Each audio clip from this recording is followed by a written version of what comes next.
यदि वर्ष 2018 में सभी पांचों खाद्यान्नों,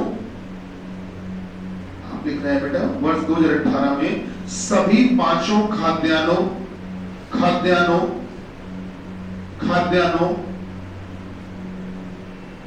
सभी पांचों खाद्यान्नों को तैयार करने में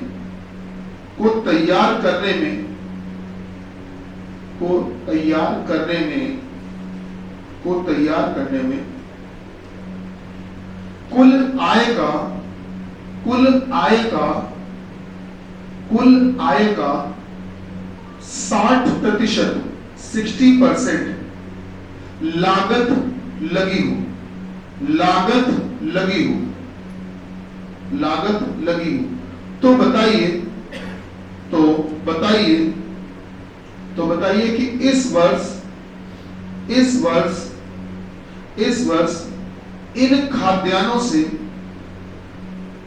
तो बताइए कि इस वर्ष इन खाद्यान्नों से, कितने रुपए का लाभ हुआ है?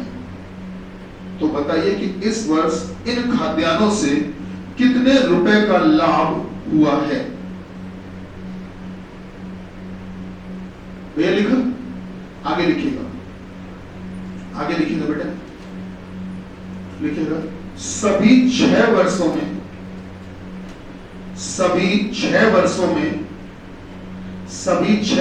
में दलहन, आप ब्रैकेट में चाहे तो दालें भी लिख सकते हैं, दालें आप लिख रहे हैं। सभी 6 वर्षों में दालों से होने वाली औसत आय, दलहन से होने वाली औसत आय, एवरेज इनकम, दालों से होने वाली औसत आय कितने रुपए है?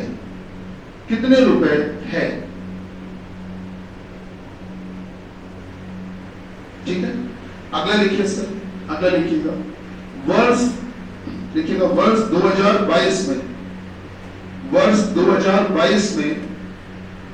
2022 में सब्जियों की आय,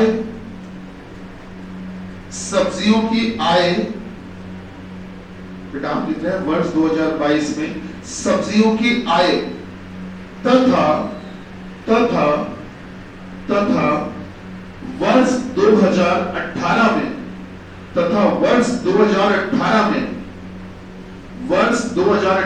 में चावल की आय, वर्ष 2018 में चावल की आय के बीच क्रमशः क्या अनुपात है? सर अगला लिखिए, कितने 4 हो गए? 5, 4। सर पांचवा लिखिएगा सर, लिखिएगा।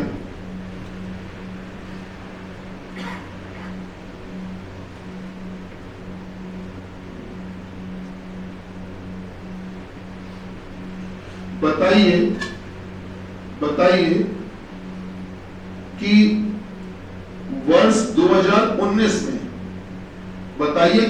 2019 में कुल आय का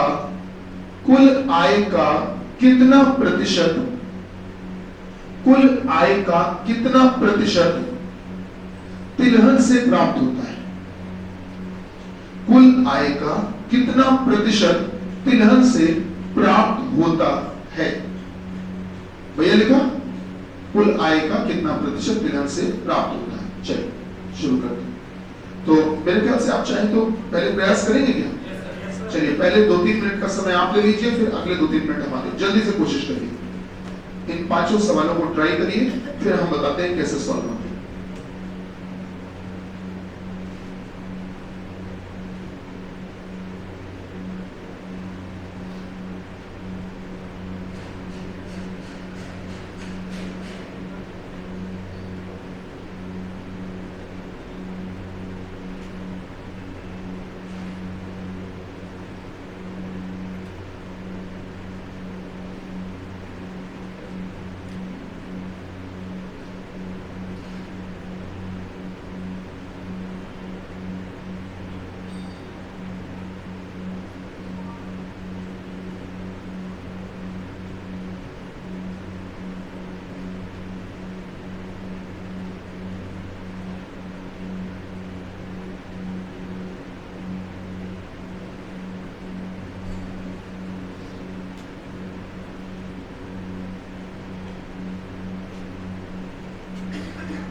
ये कुछ सवाल हो पा रहे हैं?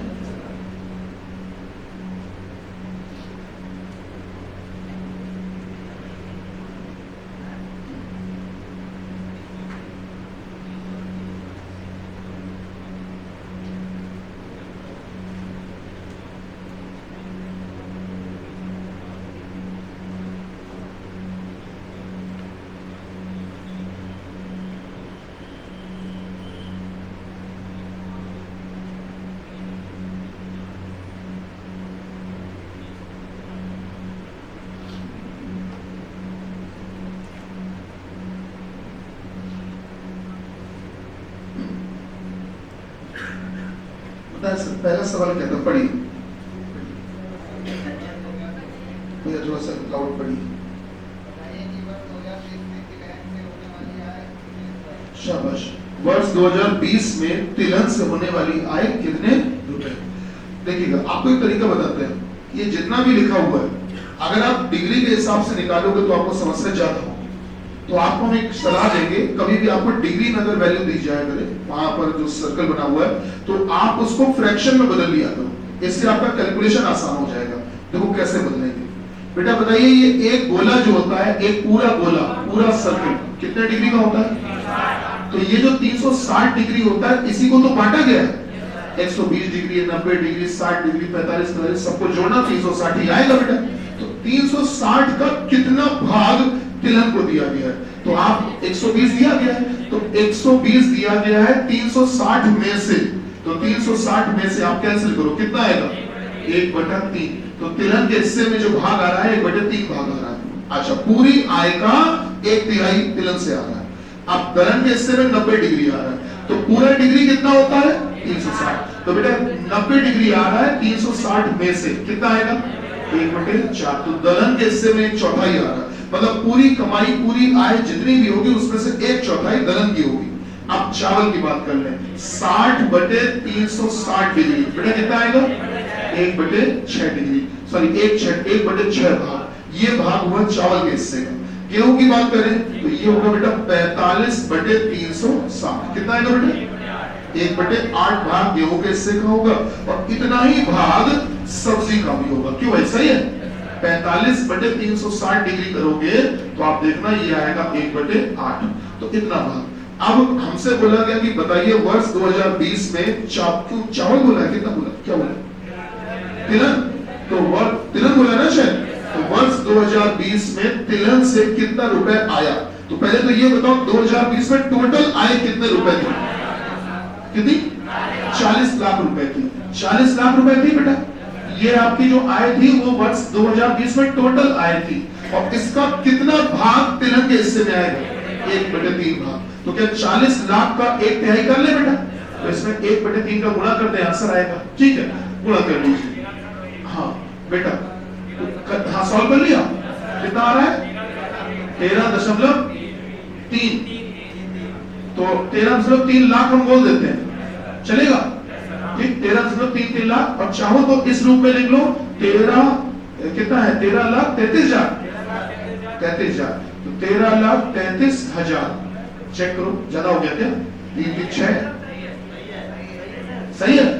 इकाई, दाई, सैकड़ा, हजार, 10,000, लाख, 10 लाख। ठीक है, 13,33,000 रुपए, लगभग इतना। कुछ फुटकर में भी आएंगे, इसलिए हमको लिख नहीं है।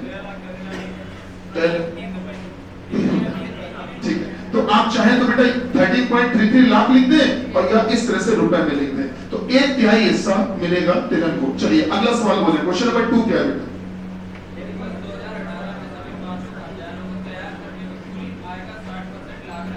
शाबाश। देखिए ऐसा होता है कि जो भी आप में से जिनका बैकग्राउंड किसानी हो, या घर पे जिनके खेती बाड़ी का काम होता है, वो अच्छी तरह से जानते होंगे कि किसान जो भी फसल बेच के कमाता है वो उसकी पूरा उसका मुनाफा नहीं होता है। सर उस फसल को लगाने में लागत भी तो लगती है, तो वो जब लागत घटा देगा तो जो बचता है उसे कहते हैं प्रॉफिट या मुनाफा। बात सही है?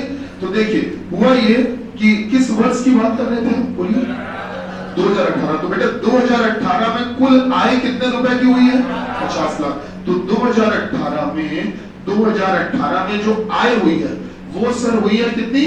50 लाख की हुई है। अच्छा, और ये बताओ इस साल सभी फसलों को लगाने में खर्चा कितना हुआ? कुल आय का कितना परसेंट? 60%। तो बेटा इसमें जो व्यय हुआ है, खर्च हुआ है, कुल आय का कितना परसेंट? 60% हुआ है। तो पूछा क्या गया, कितना रुपए का लाभ हुआ। तो आप बताइए, अगर कुल आय 50 लाख की थी, उसमें से 60% अगर खर्चा हो रहा है, मतलब इसको लगाने में, तो इसका मतलब बचत जो हुई है, जिसे कि आप प्रॉफिट भी कह सकते हो, है ना। तो बचत जो होगी, जिसको आप लाभ भी कह सकते हो, तो क्या बचत बराबर आय माइनस व्यय होता है कि नहीं? यही फार्मूला होता है। तो आय है 50 लाख की, और 50 लाख में से व्यय को घटा दो, तो अगर 60% घटा दोगे तो 40% तो बचा होगा। सीधे सीधे क्यों ना 50 का 40% निकाल ले बेटा, 40% निकालेंगे तो 0 0 0 0, यही तो आएगा बेटा, सही बात है। तो 5 चौको 20, तो ये आएगा 20 लाख रुपए। भैया बात समझ में आई कि नहीं है भाई? टोटल 50 लाख था, तो या तो तुम पहले 50 लाख का 60% निकालते, तो 50 लाख का 60% कितना होता है बेटा? 30 लाख। तो तुम 50 लाख में से 30 लाख घटा देते तो भी कितना आता?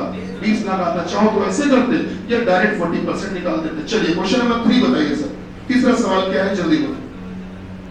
तीसरा सवाल यही मांगा था ना, शायद मांगा क्या था? सवाल पढ़ो जरा, दोबारा पढ़ो, फिर से बोलिए क्या बोला। ये नहीं, क्वेश्चन नंबर पहले 2 पढ़िए दोबारा से।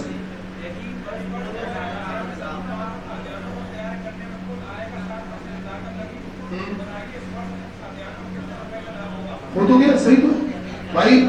इस वर्ष 2018 में सभी खाद्यान्नों से कुल आय कितनी निकल के आई है? 50 लाख सभी। और हमने आज सवाल में आपको एक कंडीशन दे दी है, जो यहां नहीं दी थी, वो अलग से दी आपको।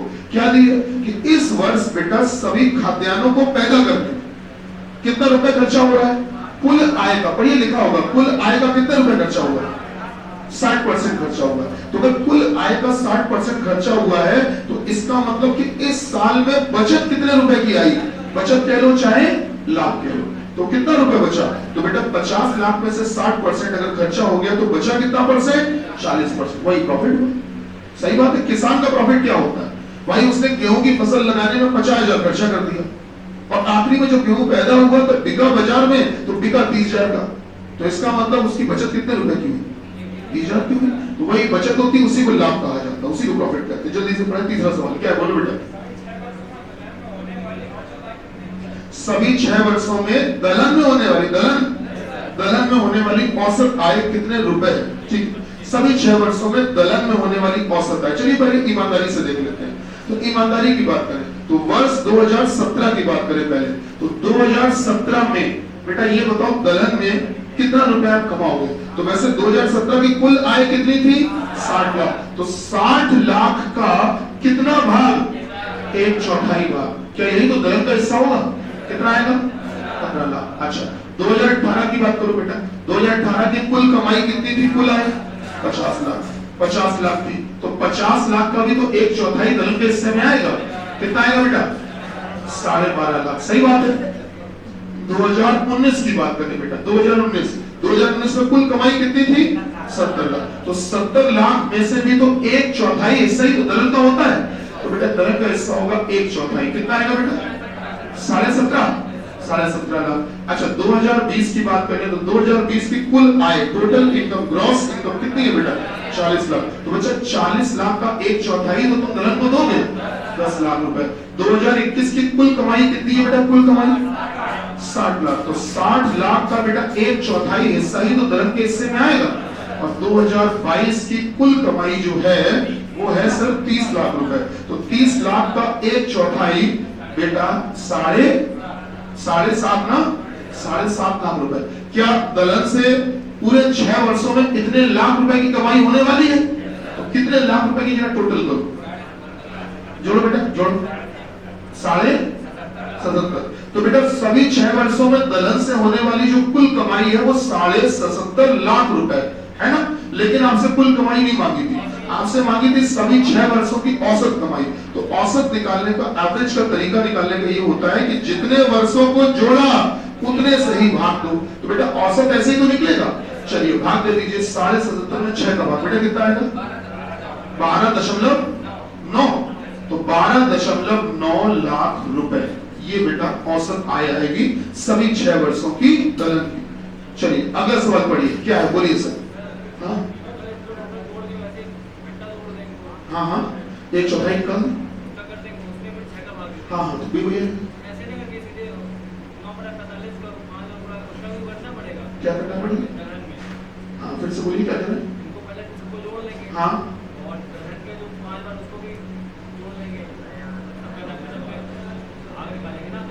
तो अलग अलग भाग निकालने का, आप तो ये कह रहे हो ना कि सबको जोड़ के 1/4 कर दें। इनका 70, 50, 60, हाँ ठीक है, 300 आगे।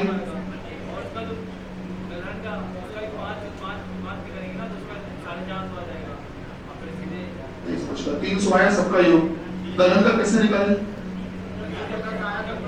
हाँ नहीं, 300 में 5 का भाग देगा, ये करो बेटा, ये हो गया 12,000 9 लाख। चलिए नेक्स्ट क्वेश्चन बताएं सर, क्या है?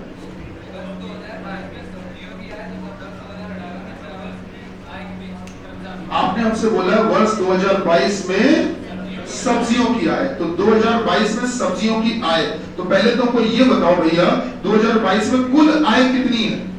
30 लाख। अब 30 लाख में से सब्जी के हिस्से में कितना आता है? तो वर्ष 2022 में जो सब्जियों की आय आएगी ना, वो 30 गुणे 1/8वां भाग, यही होगी। अच्छा फिर दूसरा हमने क्या बोला, वर्ष 2018 में चावल, 2018 में कुल इनकम कितनी हुई है? 50 लाख। अब 50 लाख में से चावल का हिस्सा, तो चावल कितना हिस्सा होता है? 1/6। क्या चावल 1/6 भाग होगा कि नहीं होगा बेटा? अब इनका अनुपात निकालेंगे तो ऊपर आपने सब्जी कर दी, नीचे हो गया चावल। बेटा सॉल्व कर दो, आइए सॉल्व कर लेते हैं बेटा, 0 से 0 चला गया है ना। अब इसको सॉल्व करो बेटा, कितना आएगा फाइनल बताओ, फाइनल हो पा रहा है कि नहीं? अरे भैया अगर मुश्किल हो रही हो तो ऐसे कर लेना छोटे बच्चों की तरह, 6/5, 9/20। तो बेटा ये आएगा अनुपात 9/20, यही आंसर। चलो अगला बताओ बेटा, अगला क्या है बोलो।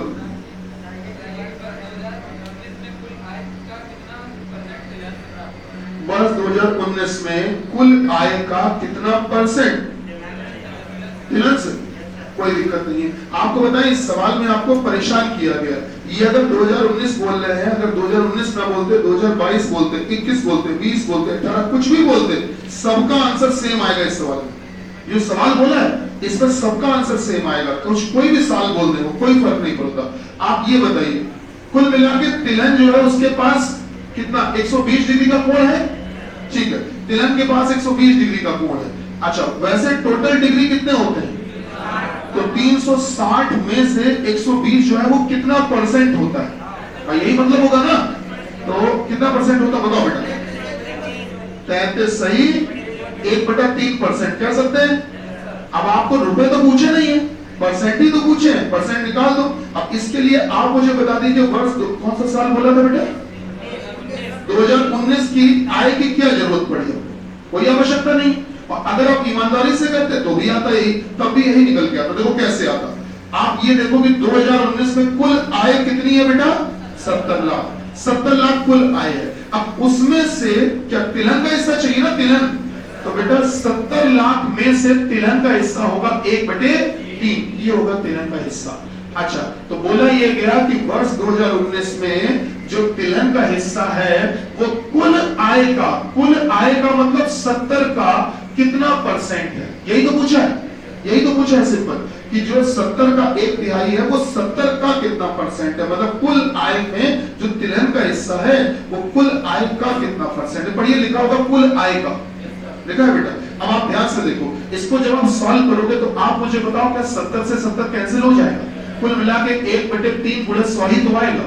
वही तो हम लोगों ने वहां भी किया, ध्यान से देखो, वही तो किया। कैसे किया जरा देखो, 120 से जरा 360 को काटो, कितना आएगा?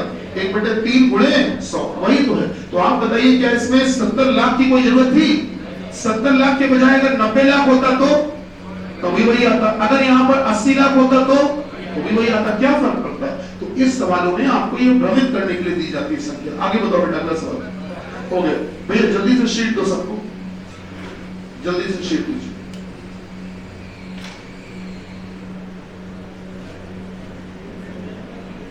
जल्दी से रंजीत कोई बुला लो, एक को कोई आ जाए बेटा जल्दी से। रंजीत आधी शीट उठा तो मेरे लो।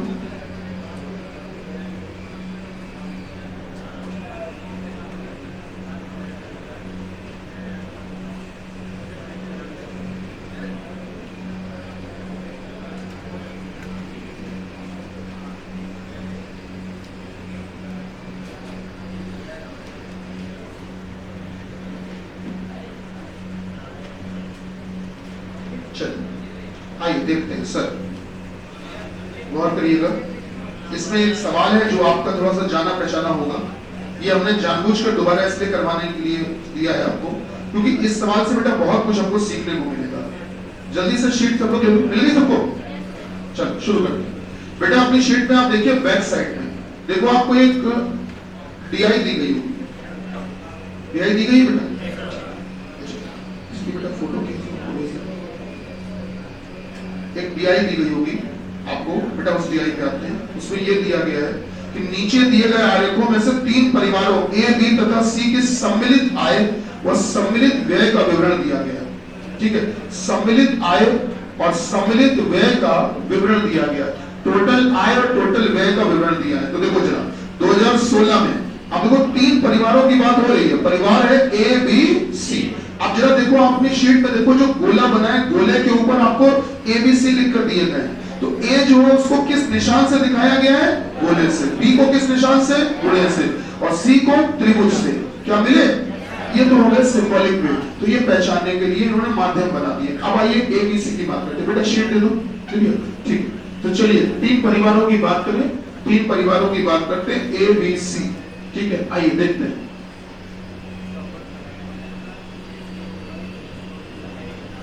अब क्वेश्चन नंबर जरा पढ़िए, जो 8वां है। क्वेश्चन नंबर 8वां, आइए पढ़ते हैं। देखते हैं क्वेश्चन नंबर 8 में क्या कहा। देखिएगा क्वेश्चन नंबर जो 8 है इसमें क्या बोला, आइए समझते हैं।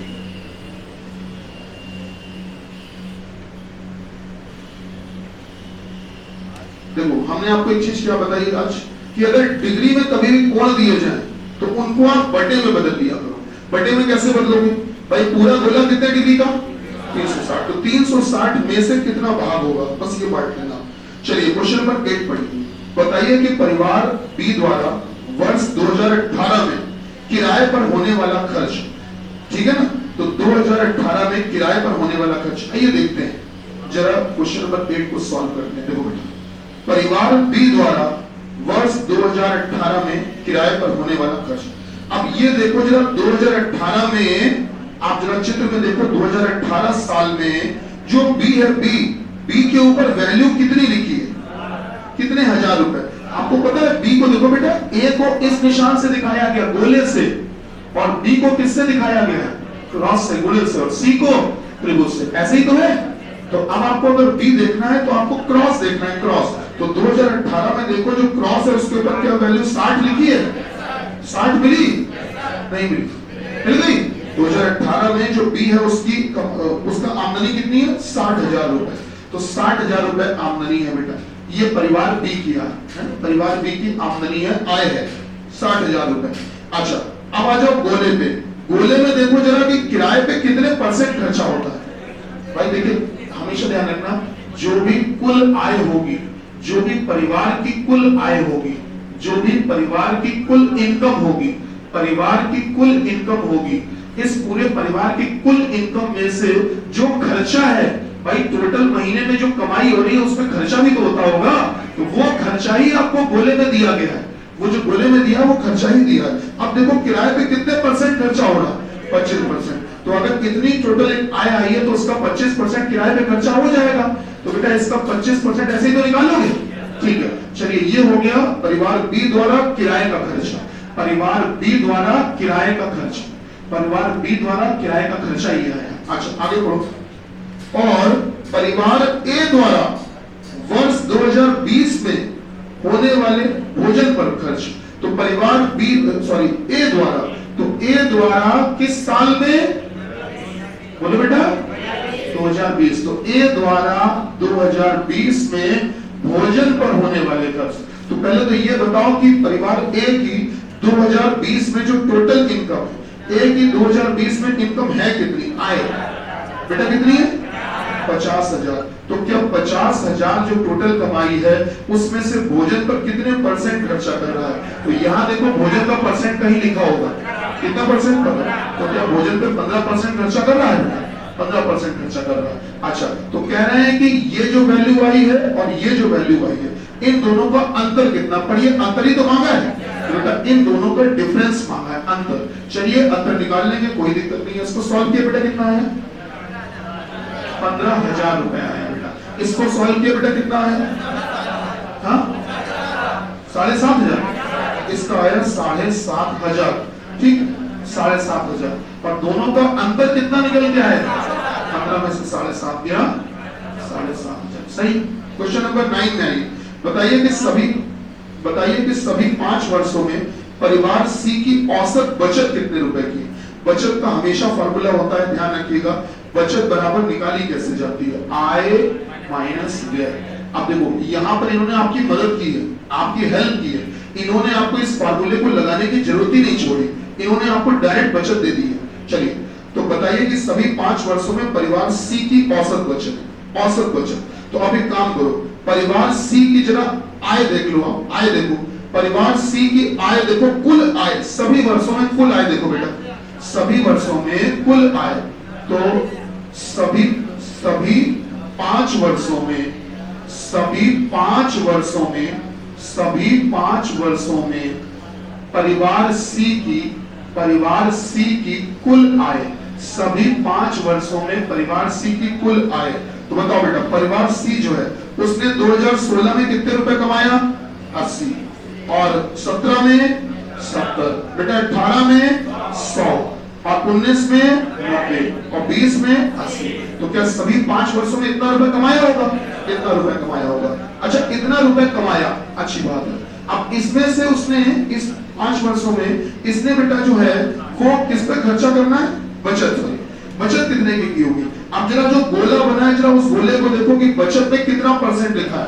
10%। तो क्या इसमें से 10% उसकी बचत हुई होगी? ये तो बचत आ गई, बिल्कुल आ जाएगी। सॉल्व करो, 8 7 15 10 25 25 9 34 34 8 42 42 का 10% आ गया, कितना बेटा? हाँ 4.2 ही तो आया, 4.2 हजार। तो इसको क्या ये कह सकते हो बेटा 4.2 थाउजेंड? तो कितने हजार रुपए की बचत होगी बताओ बेटा? 42,000 रुपए की। तो 42,000 रुपए की बचत हो गई, सही बात है। 42,000 रुपए की बचत हुई इन सभी 5 वर्षों में। लेकिन आपसे कुल बचत मांगी नहीं थी, आपसे क्या मांगी थी? औसत बचत। तो औसत के लिए 5 का भाग दोगे? क्यों भाई 5 का भाग क्यों दे रहे हो? क्योंकि वर्ष कितने हैं? 5 का भाग दे दो। 42,000 5 का भाग दो बेटे, कितना है? कितना?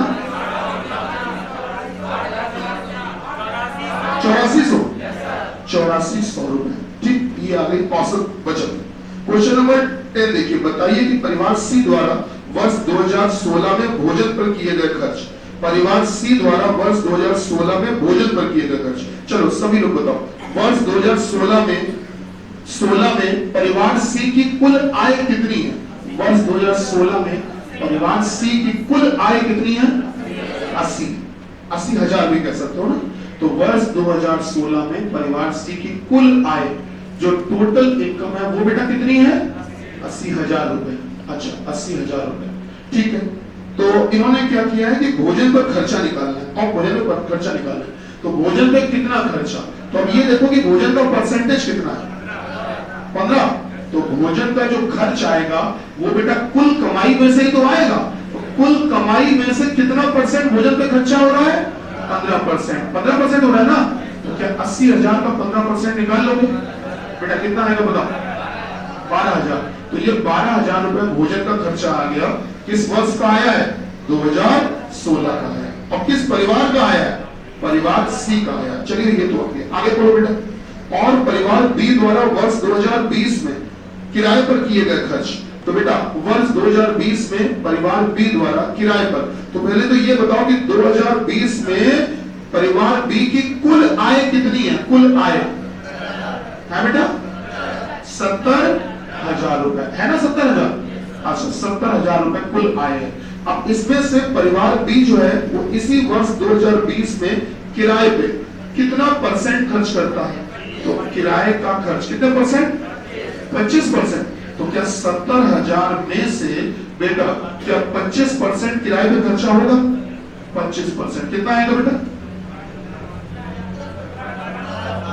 हाँ 17,500 ये आ गया खर्चा। अब इन्होंने बोला कि जो ये भोजन का खर्चा आया और ये जो किराए का खर्चा आया इनके बीच में अनुपात निकाल दो। निकाल देंगे तो 12,000 बटे 17,500 0 0 0 0 बेटा कितना सॉल्व होगा? 120 बटे 24 बटे 35।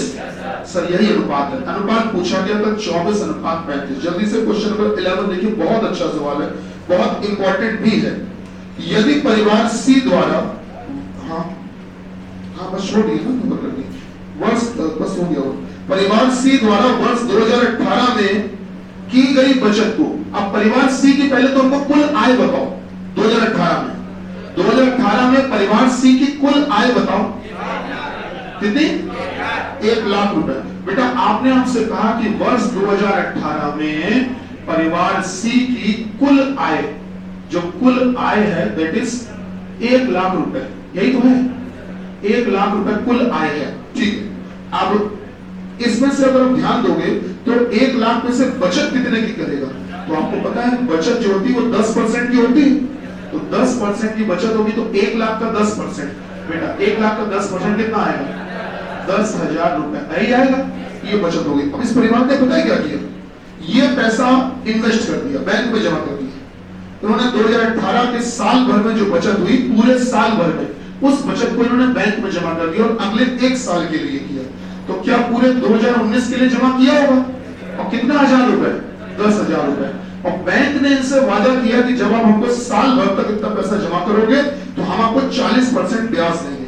तो बेटा बैंक जब इनको 2019 खत्म होने के बाद 2020 में जब लौटाएगा तो बेटा 10,000 रुपए नहीं लौटाएगा, 40% ब्याज भी तो लौटाएगा।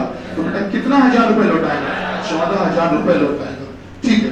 अब 2020 में 14,000 रुपए तो इनको ये फायदे वाला मिल गया, फायदे वाला मिल गया कुल मिला के। उसके अलावा अब अगर देखा जाए तो 2020 की जो खुद की आय थी, 2020 की जो कुल आय थी वो कितनी थी?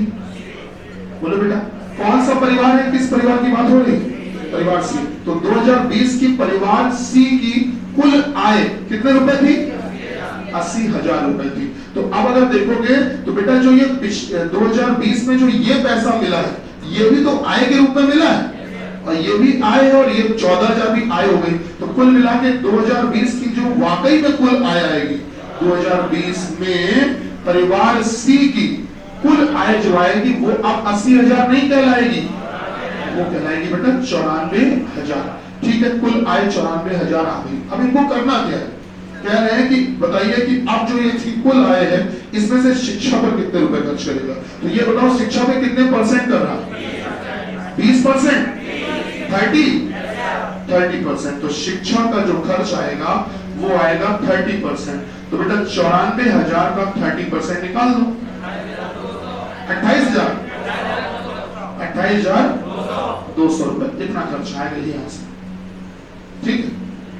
अच्छा इस शीट में पहले वाले पन्ने में भी कुछ सवाल है, बहुत अच्छे सवाल है।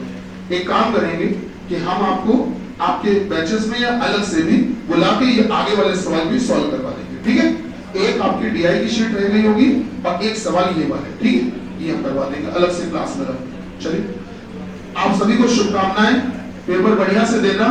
और आपने देखा होगा पिछली बार पेट में इन्होंने कट ऑफ में जाती कर दी थी, थोड़ा सा याद है।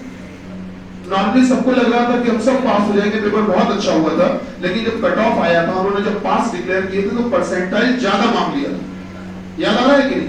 तो आप लोग थोड़ा सा इसी पर काम करना कि ज्यादा प्रश्न करने के प्रयास में रहना, ठीक है। बाकी अच्छा ही करोगे, शुभकामनाएं। धन्यवाद। भारत माता की जय।